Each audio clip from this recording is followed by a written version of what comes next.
Web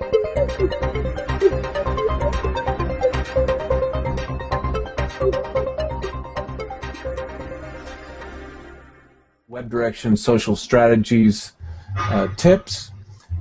Want to remind you this is a shorter session of tips, and we beginning next Thursday we will have a series on the fourth Thursdays of June, July, and August with a panel of experts, and you can register for those at webdirection.com. You'll find a link off the homepage. Register, and we'll tell you more about it. They are free, and not only are they free, but we have some nice prizes for those watching live. Prizes for participants. Ask questions of the panel. We'll be monitoring on hashtag WebDXSocial. You can see that in the middle of the note there. We'll give away at least one book and a number of significant discount coupons to online courses on social media and content marketing. In fact, the book that you see there, 42 Rules for B2B Social Media Marketing, was one of the co-authors will be with us on one of our social strategy sessions later this summer.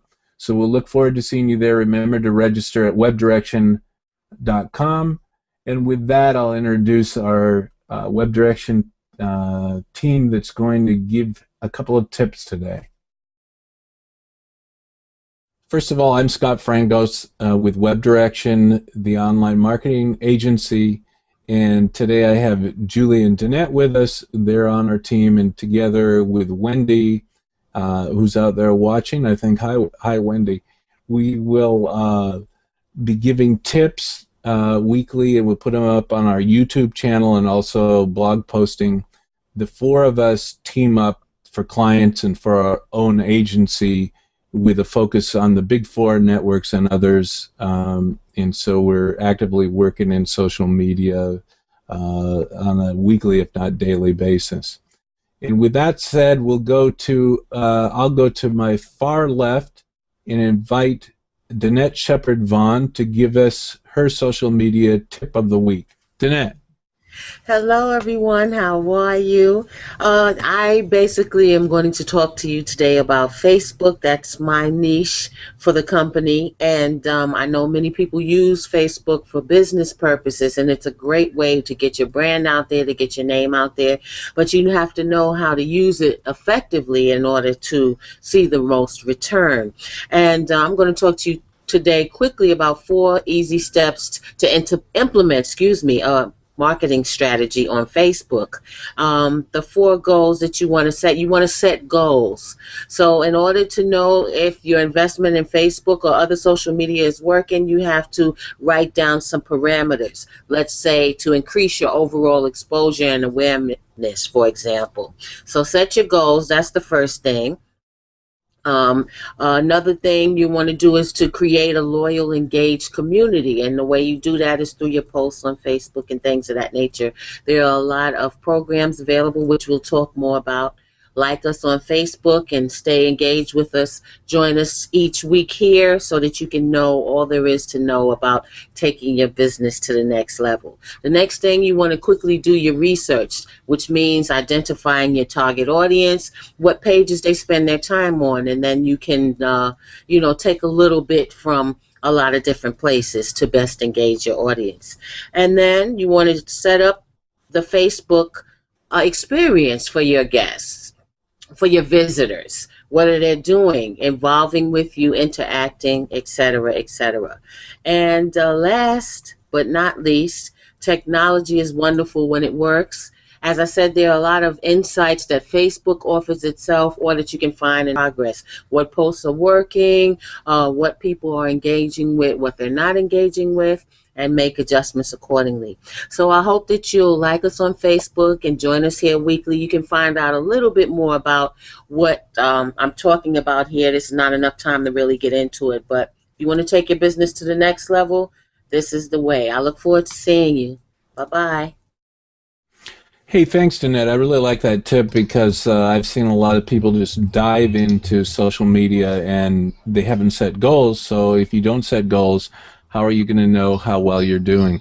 And in analytics, which we use a lot, you can assign dollar values to goals and kind of get a feeling for the ROI of how things are working out, which networks people are to your site, and what they do after they get to your site.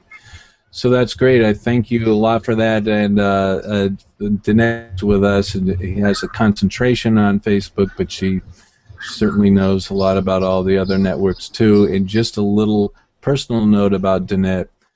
She is a performer on the side, and you may see her around. Where would be some place they might see you, Danette, in the near future, do you think? Well, I mean, we never know what's in store, but you can always check my website, dazzlingdanette.com, and that would be updated with things as they come about. Hopefully, lots of big things. We'll see. We wish you luck on that, Danette, really. And Danette performed for some time with the Ringling Brothers, Barnum and Bailey Circus, and just about everybody in America knows that group. So good luck on your future work on that too. Next, we'll go all the way across the ocean in the Canary Islands. Julie Hume, who works with us with an intense focus on Twitter, but she, like all of us, is cross-trained on the other networks and social media. And she also has a long background in SEO, optimization, social media marketing. Julie with a tip. Hi there. My tip today is actually about elementary SEO, because however much Google is now letting you know that social buzz is important, you mustn't forget the basics. So for those trying to get the sites moved up in the search engine results pages, you need to know that Google uses a highly complex set of factors to rank sites in its index. No one factor is enough to get well ranked. You need a good range of quality factors to get quality placement.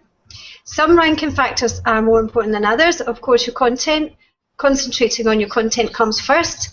But one thing that you really need to pay attention to is your browser title, and to make sure that every page or post, if you have a blog, has its own individual browser title according to the content of that page. So as an example, I'm just going to show you a page of web direction. I'm going to screen share now. Well, Julie does. I'll just mention that it looks like the net may have dropped off momentarily. When technology is wonderful when it works, we're using Google Hangouts for this broadcast, and we love it. Thank you, Google, for making it free. But sometimes people get bumped. The page here that I'm trying to show you is has the title. The article title is Online Healthcare Marketing. That's not what I mean. When I say browser title, I'm talking about what you get up here in the top left-hand corner of your screen, whether it's Firefox or whichever browser. This is a browser title, and this is very important for your SEO. I can show you a little bit further if I jump now to a search which I set up earlier. You can see up here I search for online healthcare marketing, which matches both the article title and the browser title. If I come on down here, you'll find that the web direction page is at position 18. It's not bad, because that page has actually only been published less than a week. And here it is on the second page of Google results. Specifically because we chose the right keywords. So pay attention to your titles. Make sure that the title is appropriate to every page, specific to every page. Take care of your elementary and basic SEO, as well as investigating and exploring social media. And that's it. Thank you. Hey, thanks for that, Julie. I had a little indication that hopefully what you were showing, which looks good, and thank you for your work on it, showed up in a large window, and I know you didn't see it on that end, but we'll see how the recording comes out. So you can see where we do this a lot, and we hold hangout meetings with our team weekly, but we're using what's known as Hangouts on Air for this broadcast, and I like it and recommend it, but sometimes there are little glitches that do happen. And I'll just end up then with my tip about clout with a K, and engaging people that have a high clout number. That's clout with a K, and I'm going to show you what I'm talking about with the screen share here. here we go. So this is Hootsuite, which we use quite a bit in our work for social media marketing. And I've already got a stream here open with where I've honed in on 2 people with high clout numbers. But let me show you what the stream looks like of people before I did that. Now there's a lot of people in this stream, and this is normally what you see when you open a stream into Twitter or another social network within Hootsuite. There's a little triangle pop down where now I can filter to find the clout people. And when you first open it, when you first do the filter, it gives you another pop-up, and if you don't see clout in that pop-up, you may have to click it. And then the third step is there's a slider that as I slide to the right, it starts filtering down to people with more clout scores until I ended up with this gentleman. When I click his name, it tells me, what does a clout score mean? Well, there's a site, clout.com, that explains more about their formula, but basically it means how many followers they have, how many updates and tweets and posts they're doing, and then there's other formula in there that other numbers in there for how many retweets they get and interactions. And so the tactic is this person looks like a good person to engage with, comment on something that he's posted, and get to know more about him. If it turns out that he's in an industry that we're interested in, and we do have a focus in healthcare, our agency has 5 clients in that space, so we'll take a look at this person and other people with high clout scores, which would be our tip for the day. So I want to thank both Danette and Julie for participating in the tips today, and that's all for our weekly tips. Next week we'll be back with our first of 3 summer series with live streamed panelists of social media experts. You can ask questions live. Julie, Wendy, and Danette will be monitoring your questions, and we'll pop them in all that we can fit in the hour to our panel and get their thinking on things that you're interested in learning more about. Thank you all. Thanks, Danette. Thanks, Julie. And that's it for our broadcast today. Bye-bye. Bye.